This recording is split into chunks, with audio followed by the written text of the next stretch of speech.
Hoş geldiniz arkadaşlar. Hayırlı akşamlar, bol kazançlar. Umarım güzel bir hafta sonuna giriş olur hepimiz için. Bakalım neler konuştuk, ne yaptık, piyasa ne alemde. Ben hemen kendi zararımı da göstereyim. Karla biten bir işlemde oldu. Zararımızı da gösterelim. Burada baktığımızda bakalım o zarar durumu azalmaya başladı çok şükür. Yani bugün yarın da kurtuluruz diye tahmin ediyorum. Aslında aşağıki bölgeye o kadar sarkmışken alsaydı benim açımdan daha iyi olacaktı ama olmadı. Bekleyeceğiz, yapacak bir şey yok. Onunla ilgili detaylı şeyi anlatırım biraz da. Burada short tarafta bu şey short tarafta bugün işlem kapandı. Orada işlemlerimiz devam ediyor. 34'te 34 oldu 3.10-180 gün. Pozisyon historiye geçelim. Karla kapandı bu tarafın işlemi.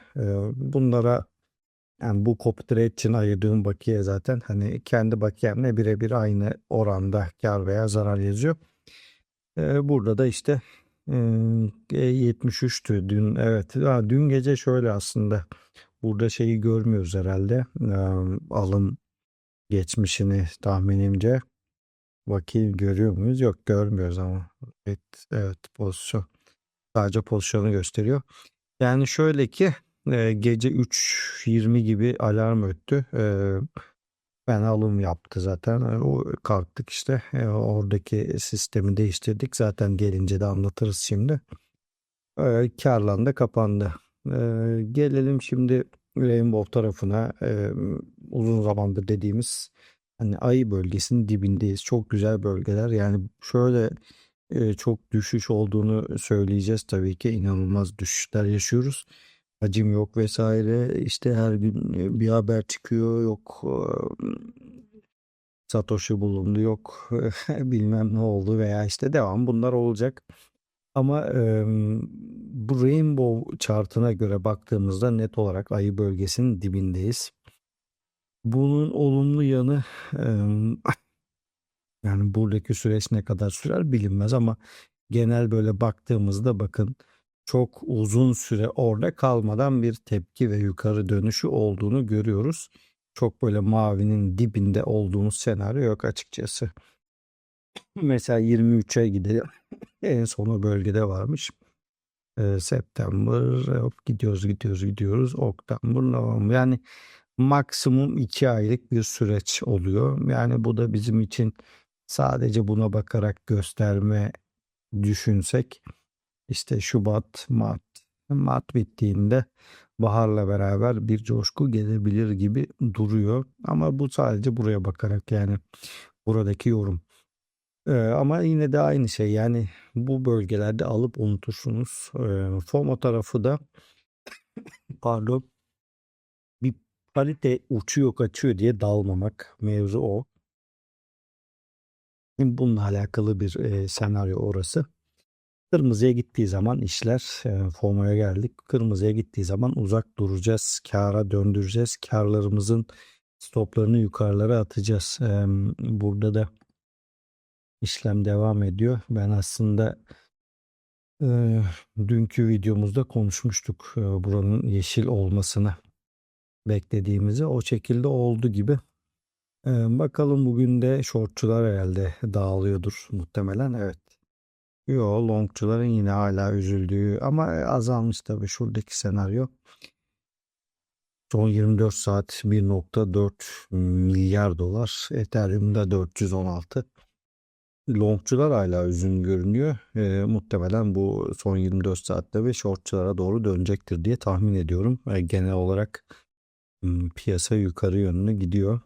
Heatmap'imizde dün konuştuğumuz senaryo çalışmış gibi duruyor. Aslında şuralardaydık muhtemelen.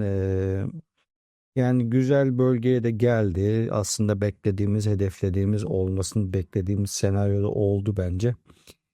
Şimdi ne olabilire bakacağız. Şuradan 100. pariteyi bir alalım. Düşüş bitti demek için erken de olabilir. İnş. İnci bir alalım şöyle. USDT. Uzun zamandır piyasa her cuma çakılıyordu. Bu sefer tersi bir hareketle eee, olumlu seyre döndü birazcık en azından. Şurayı biraz sonra anlatacağız. Şimdi şurada bakalım. Evet. Burada şu senaryo çok iyi çalıştı açıkçası. Beklediğimiz senaryo birebir çalıştı. Önemli olan ne biliyor musunuz şu an? Bu şu bölge yani 250 trilyon civarı bölgenin direnç mi yoksa desteğe mi döneceği? En önemli şey şu an burası bence. O yüzden orayı takip etmek lazım. Ben destek olarak devam edeceğini düşünüyorum kendi adıma. Eee Korku endeksi dün -11'deydi. Bugün 5. Ya -11 diyorum, buraya hep aldanıyorum. 11'deydi. Bugün 5'e kadar geri. Yani olabilecek ayı bölgesi, yani onun da ayı değil, hani alım bölgesi diyelim daha doğrusu. Her şey şu an net. Yani buralarda o alınır test artık, o riski buralarda almak lazımdı. Dün konuştuk zaten, yukarı yaptı. Şimdi biraz önce gördüğüm %10-11'lik yükselmiş pariteler var. Şimdi onlara dahil olun demek tabii olmaz. Biz o 60 bölgesinde, 65 bölgesinde konuşmuştuk. Bakacağız şimdi nerelere geldi, ne oldu. Belki de yanıldığımız şeyler var. Altcoin sezon indeksine çok dahil almaya gerek olmamak var. Henüz turunculu bölgede. Dominans tarafında Bitcoin'deki düşüş beklentimiz devam ama ne oldu bilmiyorum. Şu an 59, Ethereum'un 10 adı tarafında 31 olduğunu görüyoruz. Bakalım burada Ripple ve BNB'nin yarışında, evet Ripple öne geçmiştir diyecektim biraz önce gördüğüm için. Bitcoin, Ethereum, Ripple, BNB, Sol, TRX diye gidiyor piyasadaki para durumu. Şimdi gelelim İncil'e başlayalım bakalım. Böyle 15 dakikalığı bir kapatalım. 15 dakikalı da şey için açtım aslında, ben içeride bulunduğum işlemi uzatmayı düşünüyordum 73'te çıkış, ama ben yine yakalayamadım şeyi. Hani o, ben yoldayken çıktı. O yüzden yapacak bir şey yok maalesef. İçin konuşursak şu bölge zaten 10 Ekim bölgesi. Bakın şimdi hemen işaretleyelim. Şurası. Şöyle yapalım. Yani 10 Ekim'dir diye tahmin ediyorum. Evet. Metin 10 la. Tamam. Ben şimdi direkt söyleyeceğimi hemen söyleyeceğim. Hiç şeye gerek yok. Ben bu parite özelinde bu 10 Ekim bölgesinin her türlü yukarı yönlü işleme dahil olurum. Olmak mantıklı benim açımdan. O riski orada alırım. Zaten yapısı itibariyle de yukarı dönmeye çok daha müsait duruyor. Benim için tabii ki. Ama burada dönüş şuralara, yani 5.49'u ilk etapta hedeflemek mantıklı. Şu kırılım bakın 5.20, hatta şöyle yapabiliriz yani. Şu bölgeye doğru bir yükseliş mantıklı. 10 Ekim bölgesi benim için önemli. Şeyi geçiyorum. Pazartesi bakarız. Borsa ya da pazar gecesi bakarız. Borsa kapandı zaten biliyorsunuz. BCH, evet BCH açısından bence alınabilir bir bölgedeydi. Şu morlu bölgede çalıştı. Hatta şurada 2 aylık bölge var, çalışmış.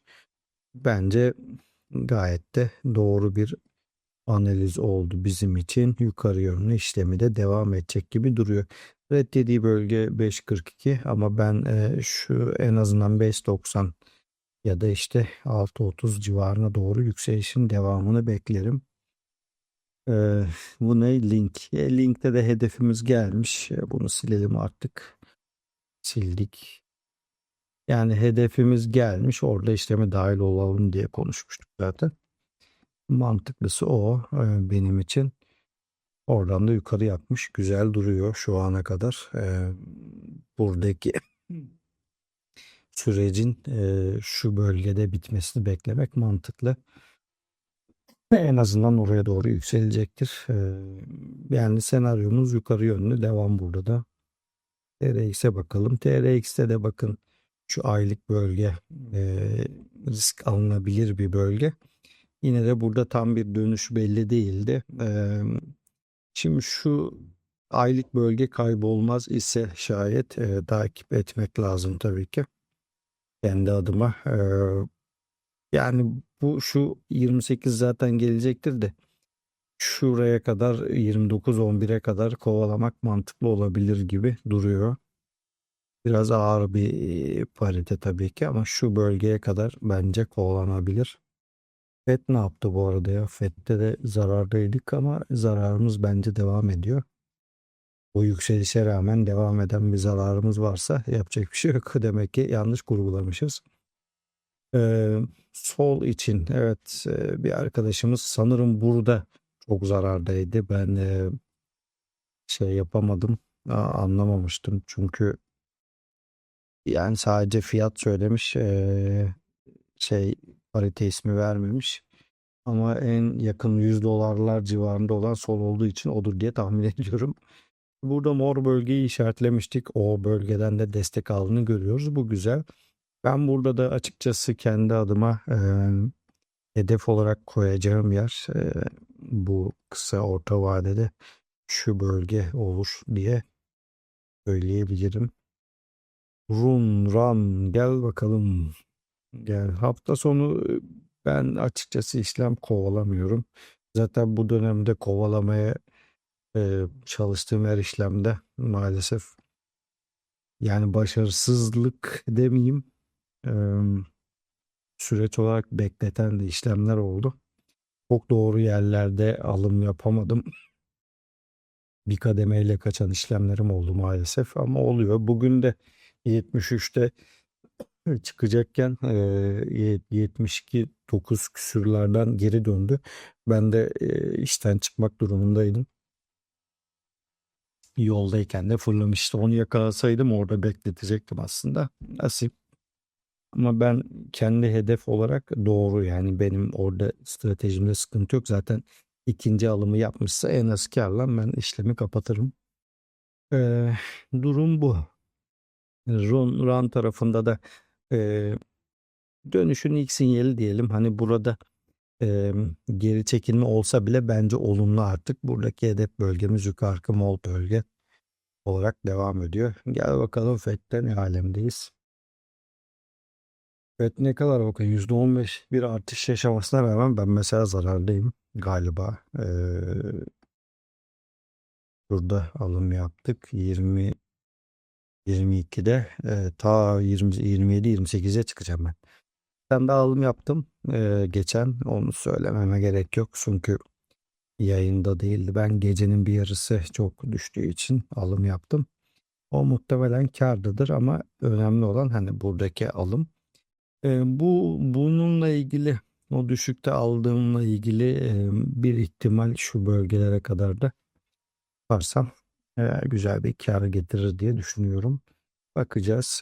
Bundan sonra spotta da o şekilde alımlar yapacağım. Bu e, her düşüş ve işte bu yakalandığımız saçma sapan şeylerde onu yaparım. Bu 12 bölgesinden destek alması zaten mantıklı. Çok güzel bölgeler bu arada, hala güzel.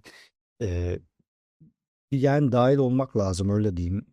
Bir şey de diyemiyorum ama yani güzel bölgelerde şu an. Yukarı gidecektir. Ada için de aynısı geçerli. Ben çok farklı baktığım bir parite değil. Hmm, Şöyle kısaca hemen üzerlerinden geçelim. Olumsuz olan şeyleri konuşalım. Burada da şu 10 Ekim bölgesini tekrar alıp yukarıdaki aslında bizim hedef bölgemize gidecek gibi duruyor. Yani o düşüşten bir kurtulduk. Normal seyrine dönüyoruz gibi duruyor şu an için en azından. Yani bakalım Neo. Neo'da da çok olumsuz bir senaryo yok. Şu an piyasa gayet olumlu tabii ki doğal olarak. Ama mesela Neo açısından da henüz böyle yukarı yönü yakaladık değiliz yani. Gidebilir ayrı ama böyle buradaki şu bölgelerden dönüş riski var ama dediğim gibi ben geriler yani yarından itibaren burada da olumlu bakılır. BNB nereye kadar sarkmış bakalım, bir 664 şu an. Azan 600'leri gördü, bizim hedef bölgemize geldi mi bu? Yes, oraya da gelmiş. Bakın daha dünkü videoda şu bölgeyi işaretlemiştik. Ya ben bu sistemi çok uzun zamandır da kullanmadım. Şöyle, yani sistem derken bir şey değil de aslında bazen değiştiriyorum şeylerimi. Nasıl diyeyim? İşlem giriş tarzımı. Bu şeye birazcık dönebiliriz. Bakın şu bölgeyi almıştık. Dün de oraya gelmiş. Oradan da tepki almış. Normal bir bölge. Belki bunları da birazcık dönebiliriz tekrardan. Hani hedefleme anlamında belki sizler açısından da faydası olabilir diye düşünüyorum. Burada tepki alması normal. Henüz tam bir dönüş teyidimiz yok. Onu söyleyelim. Eee, Beklentim tabii ki yukarı yönlü. Aşağı gitmesi sizde panik yaratır. Henüz işleme dahil olmak için, yani geç demeyeyim, hani erken de demeyeyim, ama böyle yani şu çekilmelerden etkilenmeyecekseniz olabilir. Çekilebilir de biraz. Dikkat etmekte fayda var. Henüz daha bir günlük günü almış durumda. O yüzden hani e, CZ açısından aylık bölgeden, bakın şu 3 ay önceki bölgeden bir tepki aldı. Yani destek aldı. Bu güzel. Ufak ufak bu da yukarı yönlü yapacak gibi duruyor zaten. Ben burada da olumluyum. Yani olumsuz bir senaryom yok. Burada bence hedeflenecek yer 52.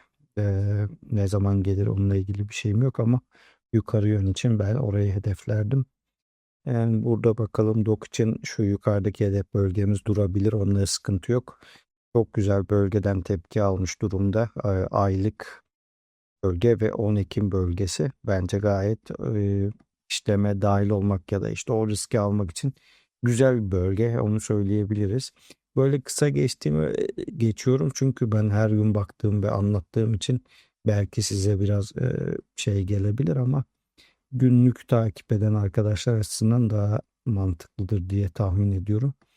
Yani burada baktığımızda artık petrol tarafında bir düşüş olacağını öngörmek lazım. Ethereum'a bakalım.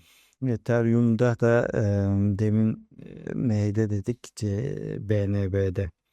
BNB gibi bu da henüz tam bir böyle yukarı yön bize vermemiş olmakla beraber ben açıkçası şurada olumsuz bakmam net olarak. Benim için buradaki şu bölgeden 3 bölgesinden red yememe şansı net yok. Onu söyleyebilirim. Muhtemeldir ki oraya doğru da çıkacaktır. E, Bu ne, Ripple'daki konuştuğumuz olmuş zaten. O yüzden bunu siliyorum. Daha bunu dün çizmiştik. Ee, Tebrik edelim kendimizi. Dünkü videomuzda var bu. Hedef olarak koymuştuk zaten. Orası da gelmiş. O yüzden izleyenler varsa da dünkü videoyu bugün baktığında o bölgeyi görür zaten, ya da faydalan olduysa ne mutlu. Yani bu 10 Ekim bölgesinden red diyeceğiz, destek alacağız. Bu çok uzun zaman böyle gidecek. Ee, Bu devamlı, yani bu bölge hep kalıcı. Yeni bölgeler bulacağız. Oralara göre işlemler de alacağız. Ama şimdi şu bölgeyi aşmak biraz zor tabii ki, destek olarak çalışması için daha vaktimiz var.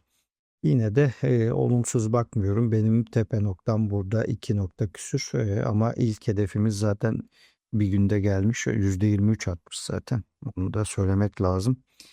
Benim oradaki hedefi koyarken ki senaryom bugün gelsin manasında değil. Yani orada bir şey sallamaya gerek yok. Hani kendimi şey yapacak halim yok. Sadece dönüş ve o bölge olarak düşünmüştüm. O bir günde gelmesi de tesadüf olmuş. Şimdi gördüm ben de. SC açısından da baktığımızda yukarı yönlü işlemin mantıklı şekilde devam edeceğini görebiliyoruz. Burada şimdi şunu sileyim. 73 geldi. Dün gece alarm öttü. Ben bakın buraya çektim alarmı da. Bunları silebilirim. Artık şu an için bu tarafta bir aksiyon alma ihtiyacım yok. Sadece Açıkçası bir çekilme olur ise öteki taraftan yine dahil olurum. Onda sıkıntı yok. Ama şu 85'te çıkarsa eğer yakalayabilirsem yine buralardan dahil olacağım, onu söyleyeyim. Bu ara şanssızlığım var maalesef. Buradan yine şeylerimizi unuttuk. Açalım bunları. Unutuyorum. Ya burada işte bakın, short tarafta açık işlem yok. O long tarafta da işlem devam ediyor. O da 85'te çıkacak, az kaldı. Ee, Ya zararımız da azalıyor muhtemelen. Bakalım ona tekrardan. Yani ya benim işlem mantığım biraz daha farklı belki. Ee, biraz daha disiplinli olmaya çalışıyorum açıkçası. Evet, azalıyor burası, güzel. Ee, Çok kişi battı yani, biliyorsunuz son bayağı kişi darmaduman oldu. İyi dayandık yani. Bu da benim hem kendimin o disiplinin güzelliği, yaşadığım stres tabii ki var, ama bir de hani o kurguladığım sistemin çok kez maalesef acı testini de yapmış bulunuyorum böyle durumlarda. O anlamda da hem de iyi oluyor diyelim, yani kötünün iyisi o oluyor bizim için. Burada Bitcoin tarafında bakın, şunu koyduğumuzda piyasa şuralardaydı. 78'lerdeydi. Hatta aylık biz konuşmuştuk. Burayı 65'e hedefledik. Oradan hatta 60'lara kadar geldi ve biz şu 60 şuralara geldiğinde konuştuğumuz 58'leri, şu bölgenin bize çok yatkın olduğuydu, yani olabileceğiydi. Bu da 59.9, yani 2000 dolarlık bir sapmamız oldu. İkinci tahminimizde, ilki zaten tutmuştu. Oradan da destek aldık. Buradan destek almak güzel. Yani 65 bölgesi bizim için şu an çalışan bir bölge olarak görüyoruz. Ama tabii burada red diyeceğimiz yer 76 gibi duruyor hala. E, 76'yı kazanabilir isek o zaman 92'ye yol alacağız. Burada kademe kademe gideceğiz. Henüz dönüş için bir tam yakaladığımız bir senaryo yok. Sadece bir gün öncenin dibindeyiz ve 65 bölgesindeyiz. Ee, Tahminim ve beklentim tabii ki en azından 75-76'ya bir temas.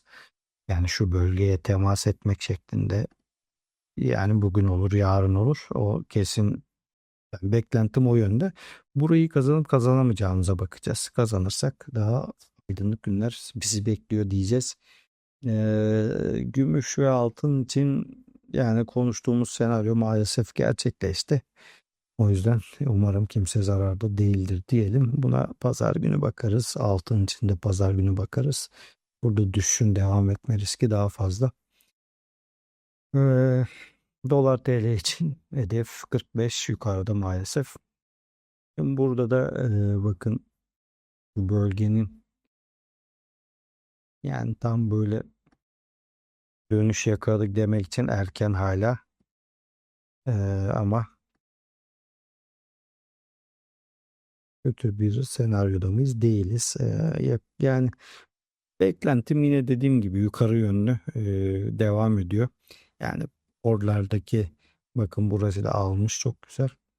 Güzel bölgeler belirleyip oralardan tepkiler veya destek dirençlerimizin çalıştığını görmek güzel. Burada da çok aksi bir durum yok. Sadece bakın, şuranın geçmenin zor olacağını görüyoruz, 1 trilyon doların.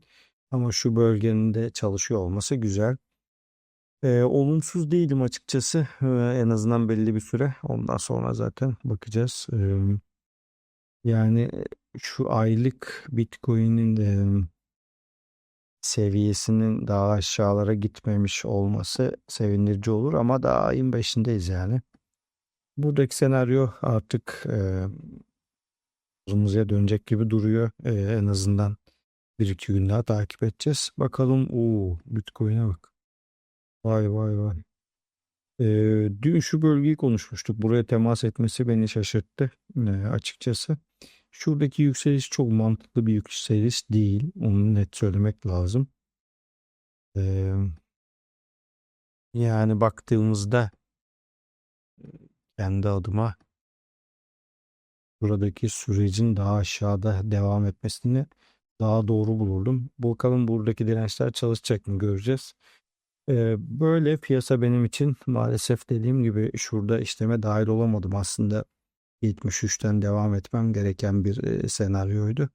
Bir ihtimal hani çekilme olur ise yakalayabilirsem dahil olurum. Onun dışında 85 bölgesinden çıkışta beni mutlu eder açıkçası. En azından öteki işlemimiz de kapanır.